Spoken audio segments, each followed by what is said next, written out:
आप ये वीडियो देख रहे हैं एचडी स्कूल ऑनलाइन एजुकेशन पर। मैं आपकी teacher Indu Yadav. I hope आप सभी ठीक होंगे, घर में रहिए, सुरक्षित रहिए। आज का टॉपिक शुरू करते हैं। आज हमारी बिजनेस स्टडी की क्लास है। आज की हमारी क्लास है बिजनेस स्टडी की। इसमें हम यूनिट 3 के बारे में बात करेंगे। पहली 2 यूनिट हमारी सिलेबस की हम कंप्लीट कर चुके हैं। जो 3rd यूनिट है हमारी, जैसा कि हमने बताया है आपको, मार्क्स 8 नंबर की आती है फाइनल एग्जाम में, 8 नंबर की आती है। और सिर्फ इस यूनिट में एक ही चैप्टर है और बहुत ही इजी चैप्टर है। अगर आप इसे सिर्फ ध्यान से सुन भी लेंगे तब भी आप इस टॉपिक को पूरा कंप्लीट कर सकते हैं। जैसा कि यहाँ पर लिखा हुआ है, यूनिट है कह लीजिए या चैप्टर कह लीजिए, 3rd यूनिट का एक ही चैप्टर है ये, बिजनेस एनवायरनमेंट। हमारे चैप्टर का नाम है, हिंदी में कहेंगे हम व्यवसायिक वातावरण। अगर हम बात करें एनवायरनमेंट की, ये 2 शब्दों से मिलकर बना है बिजनेस एनवायरनमेंट, यानी एनवायरनमेंट। जिस प्रकार एनवायरनमेंट हमें प्रभावित करता है, ठीक इसी प्रकार बिजनेस को भी इफेक्ट करता है। जैसे एनवायरनमेंट में आजकल गवर्नमेंट ने लॉकडाउन पीरियड चल रहा है, हम सबको इफेक्ट किया, हम सब अपने घर में हैं, कहीं बाहर नहीं जा रहे, ट्रांसपोर्टेशन से लेके चीजें बंद हैं। ठीक उसी प्रकार से एक बिजनेस को भी क्या प्रभावित करता है, एनवायरनमेंट इफेक्ट करता है। तो जहां तक वातावरण की हम बात करें तो हमारे चारों ओर उपस्थित शक्तियां, जैसे वायु, धूप, शोर, मौसम आदि को वातावरण कहते हैं।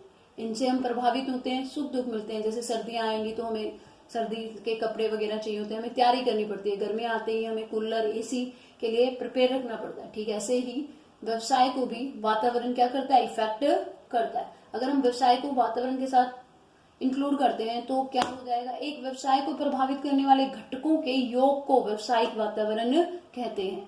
क्लियर? यानी जो व्यवसाय को, बिजनेस को इफेक्ट करते हैं, जैसे लॉकडाउन अब इफेक्ट कर रहा है, सरकार ने बनाया था लॉकडाउन, सरकार ने अनाउंस किया था। क्लियर? अब एक बिजनेस को प्रभावित कौन कौन करता है? सबसे पहले तो ग्राहक प्रभावित करता है, पूर्तिकर्ता करता है। बिजनेस में अगर नए कंपटीटर्स आ जाते हैं तो वो भी इफेक्ट करते हैं। सरकार ने लॉकडाउन घोषित कर दिया तो बिजनेस को इफेक्ट कर रहा है। वैधानिक नियम सरकार ने, जैसे जीएसटी बना दिया, टैक्स का रूल बना दिया आदि, ये सभी घटक व्यवसाय के बाहर होते हैं और व्यवसाय पर इनका कोई नियंत्रण नहीं होता है और ये व्यवसाय को प्रभावित करते हैं। वातावरण में व्यवसाय के लिए चुनौतियां और खतरे मौजूद होते हैं। इन चुनौती और खतरों को, अवसर को पहचान कर एक व्यवसायी अपने लिए अवसरों को ढूंढकर बिजनेस के मौके ढूंढता है, अपने व्यवसाय को आगे बढ़ाने के मौके ढूंढता है। क्लियर? आगे देखिए, अगर हम बात करें आगे व्यवसाय की विशेषताओं के बारे में, तो विशेषताएं, जो पहली विशेषता है वो है बाहरी शक्तियों की संपूर्णता। व्यवसायिक वातावरण उन सभी शक्तियों का योग है, उन सभी तत्वों का योग है जो व्यवसाय के बाहर उपलब्ध होती हैं और जिन पर व्यवसाय का कोई नियंत्रण नहीं होता। ये और कोई ये एक शक्ति नहीं होती, ये कई सारी शक्तियों का एक समूह होता है। नंबर 2 पर है विशेष व सामान्य शक्तियां। जो व्यवसाय को प्रभावित करने वाली जो शक्तियां होती हैं वो कुछ विशेष भी, इनको 2 कैटेगरीज में डिवाइड किया गया है, विशेष व सामान्य। विशेष में आ जाते हैं हमारे ग्राहक, पूर्तिकर्ता। ठीक है? ये जो ग्राहक है, क्लाइंट है, अगर एक बिजनेस के क्लाइंट दूसरे बिजनेस के पास चले गए तो एक के लिए तो वो क्या हुए, ग्राहक, उन ग्राहकों ने एक के लिए तो बिजनेस के नए मौके पैदा कर दिए, तो दूसरे के लिए हानि के अवसर उत्पन्न कर दिए, क्योंकि वो सारे उससे का प्रोडक्ट ना खरीद कर किसी और का प्रोडक्ट खरीद रहे हैं। तो विशेष में वो शक्तियां शामिल की जाती हैं जो एक ही फर्म को, जो एक जैसी फर्मों को, एक उद्योग की फर्मों को अलग अलग रूप से इफेक्ट करती हैं। क्लियर? अब उद्योग क्या है, इंडस्ट्री क्या है, फर्म क्या है, इन दोनों में आपको डिफरेंस क्लियर होना चाहिए। अगर हम एसडी स्कूल के अपने की बात करें तो ये स्कूल इंडस्ट्री का एक स्कूल फर्म है। क्लियर? और जब सारे स्कूल्स की बात हम करें, आरपीएस से लेके हर ईच एंड एवरी स्कूल की अगर हम बात करें तो वो सारे मिलकर क्या है, उद्योग है। यानी जो विशेष शक्तियां होती हैं वो एक उद्योग की सभी फर्मों को अलग अलग तरीके से इफेक्ट करती हैं। जबकि सामान्य शक्तियां जो है, गवर्नमेंट का जो लॉकडाउन पीरियड चल रहा है, गवर्नमेंट ने जो लॉकडाउन घोषित किया है वो सभी स्कूल को एक जैसा इफेक्ट कर रहा है। जैसे हमारे समाज के रीति रिवाज हो गए, दिवाली हो गई या वैधानिक नियम हो गया। सरकार, ऐसा तो नहीं होगा कि सरकार ने कोई रूल बनाया तो किसी एक स्कूल पे ही अप्लाई होगा, नहीं। कोई टेक्निक नए परिवर्तन हुए तो वो एक जगह पे ही अपने नहीं। तो यानी कि सामान्य शक्तियां वो शक्तियां होती हैं जो एक उद्योग की सभी फर्मों पर एक जैसा इफेक्ट, एक जैसा प्रभाव डालती हैं। इनमें सामाजिक, वैधानिक, तकनीकी, राजनीतिक वातावरण को शामिल किया जाता है। नंबर 3 पर अगर हम बात करें तो ये जितनी भी शक्तियां हैं हमने आपको बताया विशेष और सामान्य, ये एक दूसरे से संबंधित होती हैं। व्यावसायिक वातावरण के विभिन्न घटक एक दूसरे से संबंधित होते हैं। उदाहरण के लिए यदि एक नई सरकार आ जाती है सत्ता में, तो आयात निर्यात नीति में परिवर्तन होगा, या नई सरकार के सत्ता में आने से राजनीतिक तथा आयात निर्यात नीति में परिवर्तन आर्थिक परिवर्तन है, यानी कि ये जो परिवर्तन होते हैं वो एक दूसरे से संबंधित होते हैं। नंबर 4, गतिशील प्रकृति। ये जितने भी व्यवसायिक वातावरण को प्रभावित करने वाले घटक होते हैं ये गतिशील प्रकृति के होते हैं, डायनामिक नेचर के होते हैं। मीन्स ये अनेक घटकों से मिलकर बने और इन घटकों में परिवर्तन होता रहता है। ऐसा जैसे कि वैधानिक हमने अभी बताया, कोई सरकार नया रूल पास कर दे तो गतिशील हो गया, कोई नया एक्ट लगा दे, कोई नई धारा लगा दे तो वो गतिशील प्रकृति के हो गए। तकनीक की अगर हम बात करें तो पहले के ब्लैक एंड व्हाइट टीवी चलते थे, क्लियर, फिर कलर टीवी आए, अब मोबाइल में ही टीवी आ गया, तो ये गतिशील प्रकृति के होते हैं। और अनिश्चितता, आप इन जितने भी ये घटक हैं इनके बारे में निश्चित तौर पर कुछ भी नहीं कह सकते, क्योंकि इनमें जल्दी जल्दी परिवर्तन होते रहते हैं। आज अगर आप देखें अनिश्चितता, ये स्कूल जो आपके पहले एक पर्टिकुलर क्लासरूम में एक बिल्डिंग में चलते थे, आज वो ऑनलाइन चल रही हैं, ऑनलाइन आपको वीडियोस दी जा रही हैं पढ़ाई के लिए। तो इसलिए ये जितने भी व्यावसायिक वातावरण को प्रभावित करने वाले घटक होते हैं वो अनिश्चित होते हैं। तकनीकी में बहुत सारे परिवर्तन हो रहे हैं, क्लियर। चलिए अभी हम आगे बात करते हैं अब इसके बाद व्यावसायिक वातावरण के इम्पोर्टेंस की। अब देखिए भाई, हमने व्यावसायिक वातावरण क्या होता है ये जान लिया, व्यावसायिक वातावरण की विशेषताएं क्या होती है ये जान लिया। एक बिजनेसमैन को क्यों अपने आसपास परिवेश में जो हो रहा है उस पर नजर क्यों रखनी चाहिए, क्या इंपॉर्टेंस है, अगर वो एनवायरनमेंट पे नजर रखेगा तो उसे क्या फायदा होगा, क्या उसे मिलेगा। अगला टॉपिक हमारा ये है कि व्यावसायिक वातावरण का महत्व। आगे के सबसे फर्स्ट वन इज प्रथम प्रस्तावक के लाभ, फर्स्ट मूवर एडवांटेज। ये कह रहा व्यवसायिक वातावरण के अध्ययन से हमें अवसर, बाजार में कौन सा अवसर उपलब्ध है, अपॉर्चुनिटी है आपके लिए, ये हमें पता चलता है। जो कंपनी व्यवसायिक वातावरण में हो रहे परिवर्तनों के प्रति सचेत रहती है वह, यानी पब्लिक क्या चीज चाह रही है, किस चीज की मार्केट में अब डिमांड क्रिएट हो रही है, पब्लिक की किस चीज को के लिए प्रयास कर रही है कि वो चीज उन्हें मिले। जो कंपनी व्यवसायिक वातावरण में हो रहे परिवर्तनों समय रहते भाग लेती है वही सर्वाधिक लाभ प्राप्त करती है। यानी प्रथम प्रस्तावक के लाभ का हमारा मतलब है फर्स्ट टाइम आप उस चीज को मार्केट में लेके क्या हुआ है, उपस्थित हुआ है। अगर आपने थोड़े टाइम पहले टीवी पे ऐड देखी होगी तो एसी की अगर हम बात करें तो आजकल एसी ऐसे आ गए हैं कि आप ऑफिस से निकलते टाइम में वाईफाई से कनेक्ट करके उन्हें ऑन कर सकते हैं। यानी आप घर पहुंचेंगे तब तक आपका रूम, आपका घर क्या हो जाएगा, चिल्ड हो जाएगा। यानी जिस एसी कंपनी ने इस चीज को क्या किया होगा, इस चीज को एनालाइज किया होगा, इस चीज को फील किया होगा, तो वो उस चीज को सबसे पहले लाकर अपनी उसने सेल्स को इंक्रीज कर लिया होगा। तो यानी ये प्रथम प्रस्तावक के लाभ से यहाँ पर मिले होंगे। ऐसे ही हम अमेज़न पर, मिंत्रा वगैरह के अगर हम देखें, आजकल का जो कस्टमर है वो मार्केट जाना पसंद ना कर उसे घर के डोर पर उसे चीजें चाहिए। तो स्विगी वगैरह के आप देखेंगे तो जिन्होंने ये फर्स्ट टाइम लॉन्च किया होगा तो वो आज क्या कर रहे हैं, प्रॉफिट बना रहे हैं। नंबर 2 पर है चेतावनी संकेत। अगर आप बिजनेस एनवायरनमेंट को स्टडी करते हैं तो ना केवल ये आपको अवसरों के बारे में बताता है बल्कि ये चेतावनी भी आपको देता है कि क्या चेंजमेंट हो रहे हैं, फैशन चेंज होने वाला है, क्या थ्रेट हैं, खतरे हैं आपके लिए, कोई नया कंपटीटर आ रहा है तो उससे नए कंपटीटर से बचने के लिए आपको अपनी क्वालिटी पर ज्यादा फोकस करना होगा, अपने कस्टमर के साथ आपके रिलेशन को और बेहतर करना होगा। अगर हम यहाँ देखें, अगर आपने अपने कस्टमर के डिससेटिस्फेक्शन को अगर पहचान लिया तो आप उसे समय रहते उसे दूर कर अपने कस्टमर को अपने आप से दूर होने से बचा सकते हैं। इसलिए बिजनेस एनवायरनमेंट, अगर आप एनवायरनमेंट की बात पर ध्यान देंगे तो आपको चेतावनी संकेत भी आपका मिल जाएंगे। क्लियर। नंबर 3, उपयोगी संसाधनों की प्राप्ति। एक संगठन को अपना व्यवसाय चलाने के लिए अनेक संसाधनों की जरूरत पड़ती है। संसाधन यहाँ पर माल, मशीन, मानव धन आदि हो सकते हैं। इन संसाधनों से वस्तुओं और सेवाओं का उत्पादन किया जाता है और व्यवसाय वातावरण से ही, ये सारे संसाधनों से कहां से मिलेंगे, वातावरण से ही मिलेंगे। वातावरण से ही उसे पता चलेगा कि जो सामान उसे चाहिए वो कहाँ उपलब्ध है, कौन सी कंपनी में कौन एम्प्लॉय है जो बहुत अच्छा आउटपुट कर रहा है, उसको अपने तक लाने की कोशिश की जाएगी। वातावरण क्या चाहता है, अपनी चाहत को पूरा करने के लिए ये सब उपलब्ध कराता है। व्यवसायिक वातावरण के अध्ययन से हमें ये सब पता चलता है। नंबर 4 पर तेजी से हो रहे परिवर्तनों का सामना करना। आज व्यवसाय का संचालन तेजी से बदलते वातावरण में किया जा रहा है। व्यवसाय से संबंधित विभिन्न घटक, चाहे वो ग्राहक हो, चाहे फैशन हो, या चाहे कंपटीशन हो, टेक्निक्स हो यानी कि तकनीकी हो, आदि में तेजी से परिवर्तन हो रहा है। व्यवसाय पर परिवर्तनों का इतना प्रभाव नहीं पड़ता जितना कि परिवर्तनों की गति से पड़ता है। यदि परिवर्तनों की गति कम है तो इनका आसानी से सामना किया जा सकता है।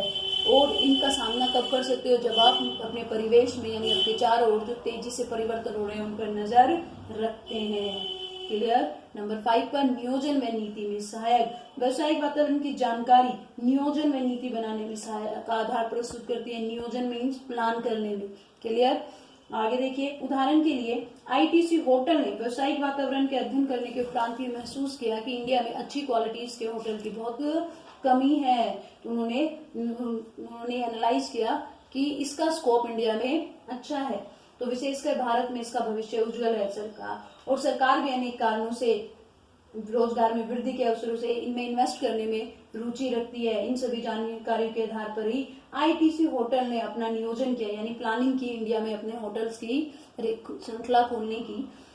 इस प्रकार योजना बनाकर कोई भी अपने प्रतियोगी को पछाड़ सकता है। नंबर 6 पर देखिए, निष्पादन में सुधार, इम्प्रूवमेंट इन परफॉर्मेंस। प्रत्येक संगठन के निष्पादन में व्यवसायिक वातावरण के अध्ययन की मुख्य भूमिका होती है। जो संगठन अपने एनवायरनमेंट पर नजर रखते हैं, उनका विश्लेषण करते हुए निश्चित रूप से दौड़ में आगे निकल जाते हैं और लंबे समय तक जीवित रहते हैं। दूसरी तरफ जो संगठन वातावरण में हो रहे परिवर्तन से अपडेट नहीं रहते, वो शीघ्र ही बंद होते हुए नजर आते हैं। तो हम कह सकते हैं व्यवसायिक वातावरण के अध्ययन से एक संगठन अपने न केवल वर्तमान बल्कि भविष्य को भी सुधार सकता है। अगर वो अपडेट रहे, अगर वो चीजों का एनालाइज करे, आसपास उसके क्या हो रहा है, इनको ध्यान से देखें। अब बात करते हैं हम कंपोनेंट्स ऑफ बिजनेस एनवायरनमेंट, व्यवसायिक वातावरण के अंग। व्यवसायिक वातावरण को 2 कैटेगरीज में यहाँ डिवाइड किया गया है, आंतरिक वातावरण और बाहरी वातावरण। आंतरिक वातावरण से हमारा अभिप्राय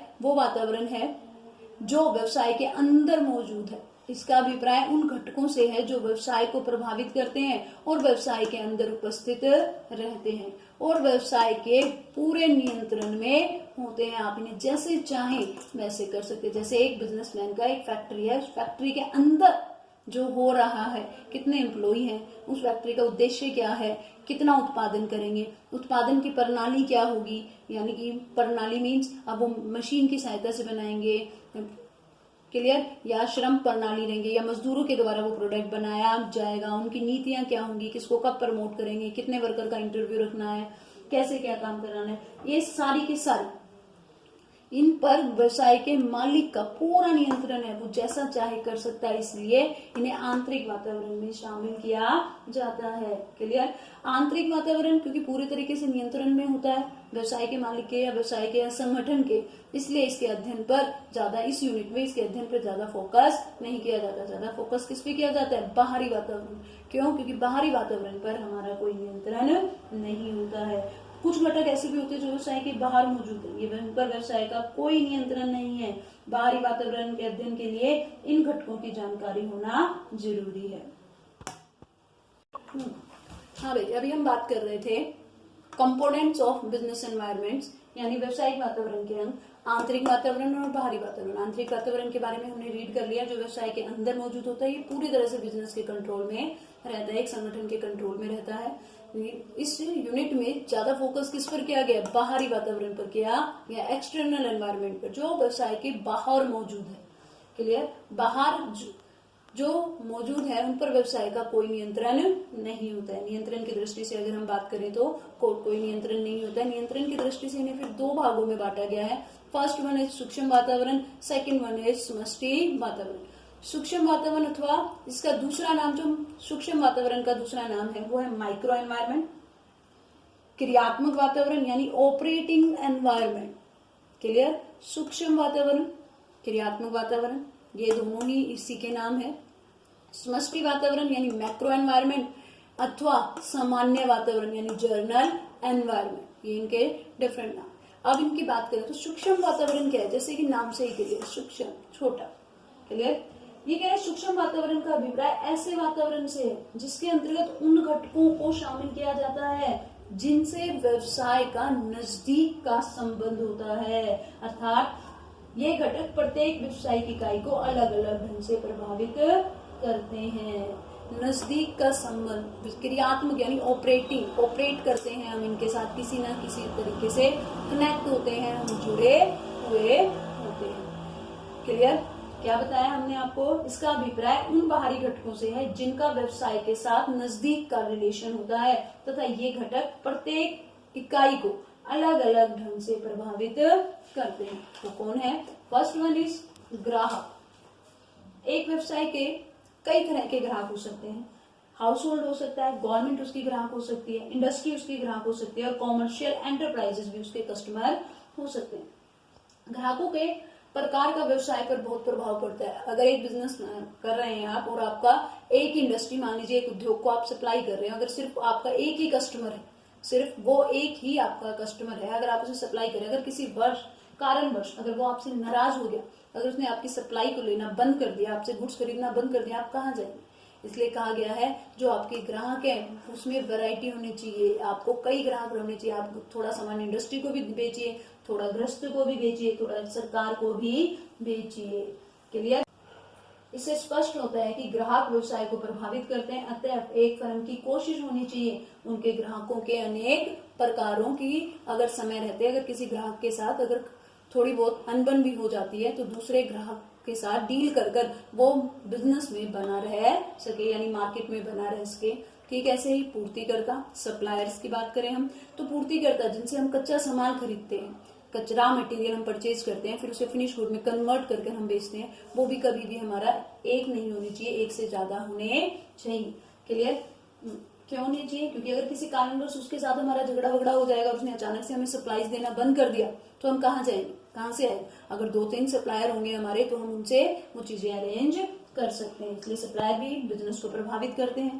प्रतियोगी, जो हमारे कंपिटिटर्स होते हैं, प्रतियोगी फर्में अनेक प्रकार से व्यवसाय को प्रभावित करती हैं। प्रतियोगी जो फर्में हैं वो क्या कर सकती हैं? नया उत्पाद मार्केट में ले आए, नए एडवर्टाइजमेंट लॉन्च कर दे, अपने प्रोडक्ट की नई वैरायटी ले आए, क्वालिटी अच्छी कर दें, नए व सस्ते उत्पाद ले आए, विक्रय प्रमोशन स्कीम आदि लागू कर दें, तो आपके जो कस्टमर हैं वो किधर शिफ्ट हो जाएंगे? उस प्रोडक्ट की तरफ अट्रैक्ट हो जाएंगे। इसलिए प्रतियोगी जो आपके कंपटीटर हैं वो भी बिजनेस को प्रभावित करते। जनता के अनेक अंग होते हैं। जनता के क्या है? अनेक अंग होते हैं। जनता में स्थानीय जनता, प्रेस, मीडिया आदि को शामिल किया जाता।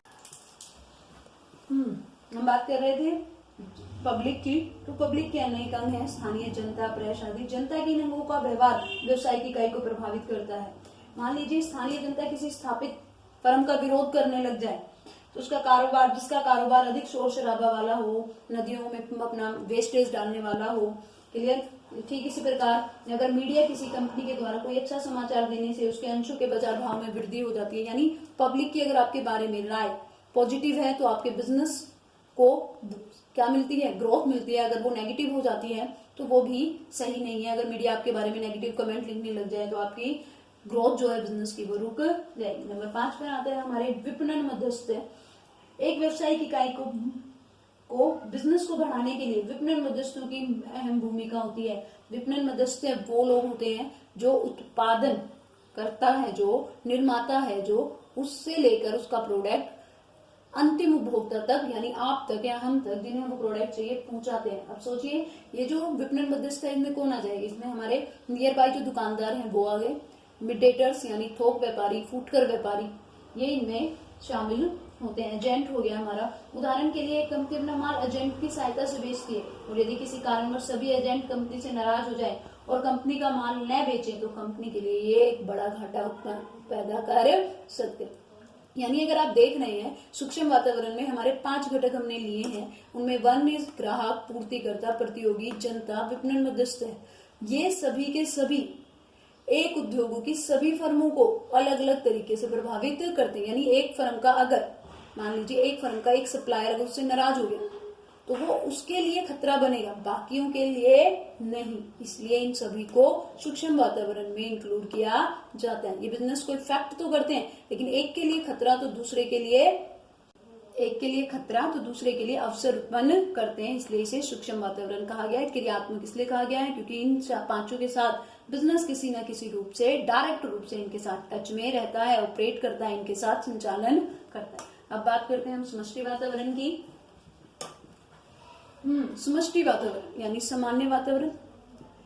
अगर नियंत्रण की दृष्टि से सूक्ष्म वातावरण को देखें, नियंत्रण की दृष्टि से सूक्ष्म वातावरण पर देखें तो सूक्ष्म वातावरण जो है बाहरी वातावरण में आता है, परंतु इन पर व्यवसाय का थोड़ा बहुत तो नियंत्रण अवश्य ही होता है। थोड़ा बहुत नियंत्रण, ग्राहक से डील करता है, वो पूर्तिकर्ता से करता है, तो थोड़ा बहुत नियंत्रण, प्रतियोगी के चाल को ध्यान में रखकर अपना नेक्स्ट मूव डिसाइड कर सकता है, यानी थोड़ा बहुत तो नियंत्रण होता है। आंतरिक वातावरण पर कंप्लीट नियंत्रण होता है, सूक्ष्म वातावरण पर थोड़ा नियंत्रण होता है उसका, जबकि बाहरी वातावरण का जो समष्टि एनवायरनमेंट है, समष्टि वातावरण है यानी मैक्रो एनवायरनमेंट है, उस पर उसका कोई भी नियंत्रण नहीं होता है।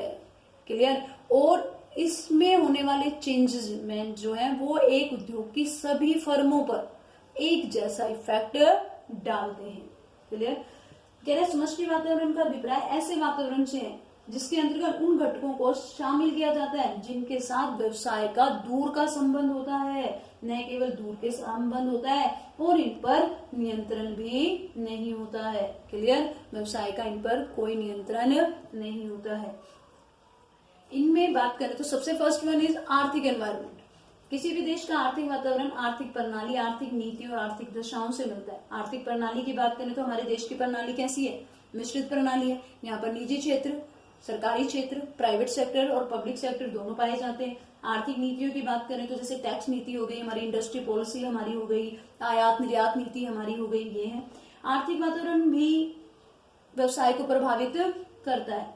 जैसे कि बैंक दर में अगर सरकार कटौती कर दे तो वस्तुओं की मांग में वृद्धि होगी, लोगों की आय में वृद्धि से वस्तुओं की मांग में वृद्धि होगी। लेकिन जैसे कि आप देख रहे हैं आर्थिक वातावरण, आर्थिक एनवायरनमेंट, लॉकडाउन के पीरियड में सबसे ज्यादा इफेक्ट कौन सा? आर्थिक वातावरण। लोग घर पे बैठे हैं, सैलरी नहीं मिल रही है, तो जिसके कारण क्या हो रहा है? मांग में डिक्रीज आ रही है।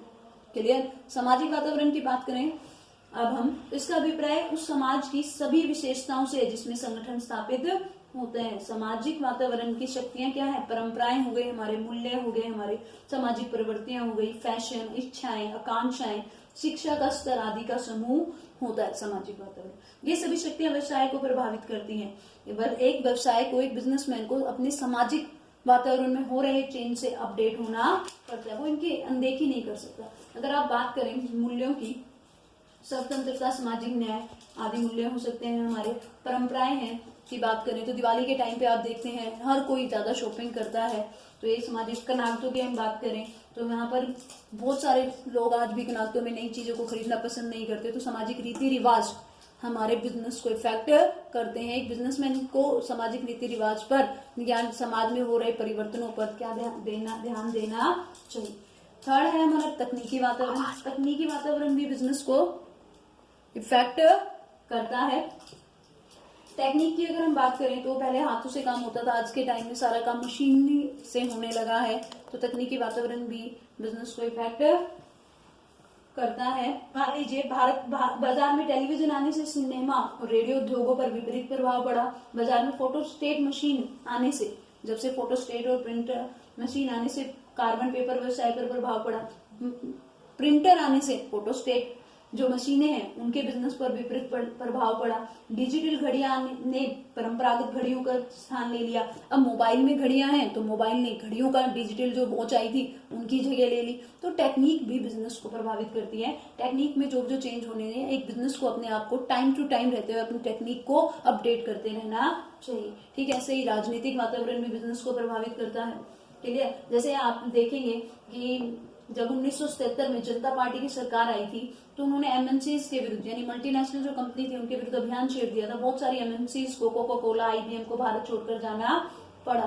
टेक्निक के लिए नेक्स्ट वन इज वैधानिक वातावरण। वैधानिक वातावरण के अंतर्गत राज्य सरकार द्वारा पारित जितने भी अधिनियम है, एक्ट है, न्यायालयों के फैसले, देश के केंद्रीय, राजस्थानीय स्तर पर नियुक्त आयोग, एजेंसियों के निर्णय को शामिल किया जाता है।